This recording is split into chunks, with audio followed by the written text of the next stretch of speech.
Eu quero começar pedindo desculpa a todas e todos por ter chegado atrasado.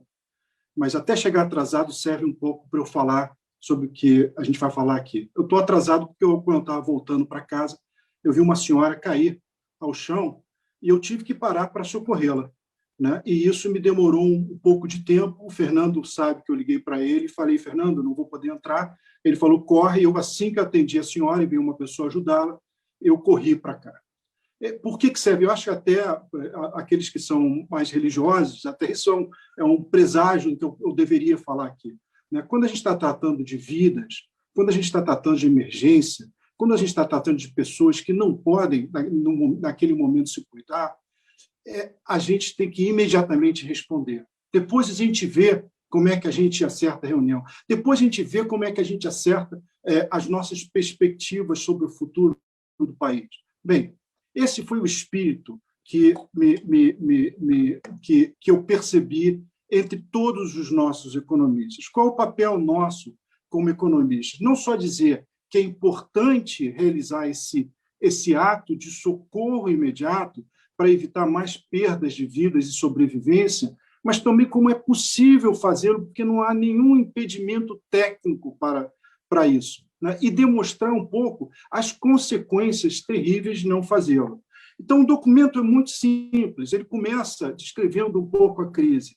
Não é uma crise que começou agora, é uma crise que já vai de longe, a Covid só piora e joga uma população para vulnerabilidade. O auxílio emergencial ajudou essa população a superar minimamente uma situação que seria imediatamente uma crise humanitária, não de uma forma suficiente, que o Brasil é muito desigual, mas que deu para dar um pouco de ar em uma situação de total desespero. Também ajudou a economia, foi muito importante isso.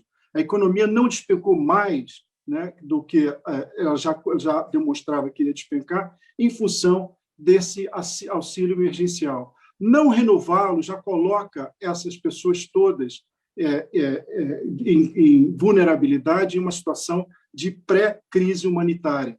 Esse é o quadro que a gente queria colocar para vocês, porque, ao mesmo tempo que você retira esse apoio a essa população, você retira o oxigênio também da economia. Fazendo despencar a economia, você leva a um desemprego ainda maior, uma situação de vulnerabilidade até dos poucos que podem retornar ao trabalho, e a gente já está em uma situação de desemprego em que 14% das pessoas estão desempregadas, sendo que uma fatia ainda muito maior está trabalhando, se expondo de uma forma inclusive tendo risco para sua própria infecção em função das novas variantes que estão sendo colocadas,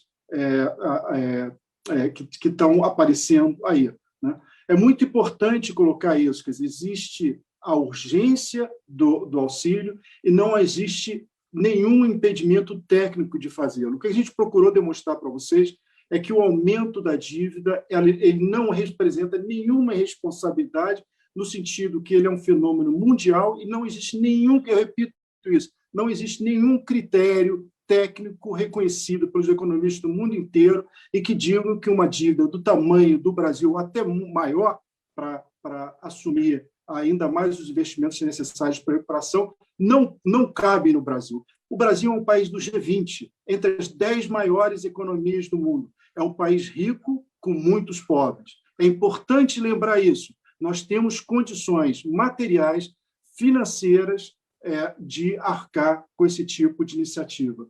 Nossa proposta é muito simples, né? É um auxílio emergencial que permita a sobrevivência das famílias, e a gente está baseando aqui mais ou menos no que é a média da cesta básica nacional, ou seja, R$ 600, para garantir a sobrevivência mínima dessas pessoas, né?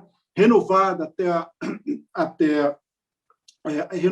até que necessária seja, mas especialmente olhando os critérios científicos que demonstram que as pessoas podem ter esperança e podem retornar ao seu trabalho de uma forma com um pouco maior de tranquilidade. E, por fim, o financiamento, fazendo uma regra de transição para evitar que você deixe de receber, mas você tenha retorno dos problemas de infecção, e aí você pega as pessoas desprevenidas, né? e você faça um financiamento, o que seja tecnicamente o mais fácil e que tem sido utilizado em todo o resto do mundo, que é basicamente o financiamento monetário, o Tesouro emitindo títulos para o Banco Central, o que é conhecido entre os economistas e a população uma solução Zé com Zé, né? Ou seja, o Tesouro Nacional vende para o Banco Central, que coloca na sua carteira, e isso permite o Banco Central fazer os gastos necessários. Mais uma vez, eu peço desculpa para vocês pelo atraso, né?